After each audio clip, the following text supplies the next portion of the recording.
করেছে বা কোনো একটা ভালো ব্যবহার করেছে তার জন্য ম্যাডাম মাথায় হাত দিচ্ছেন। গুড টাচ না ব্যাড টাচ বলো তো দেখি। Very good, good touch. কাঁধে হাত দেওয়া হলো, গুড টাচ না ব্যাড টাচ? Very good.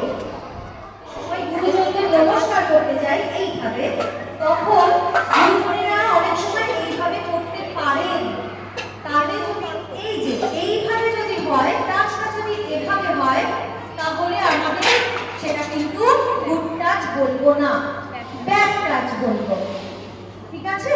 এবং ওইভাবে জোর গলায় প্রতিবাদ করি। প্রণামটা কাকে করি? গুরুজনদের করি, শ্রদ্ধা জানিয়ে করি।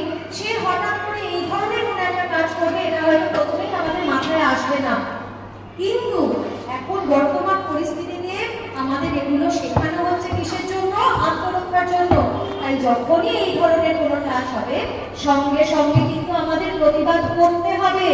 তিনি বয়সে যতই বড় হন না কেন, আমার যতই কাছের মানুষ হন না কেন।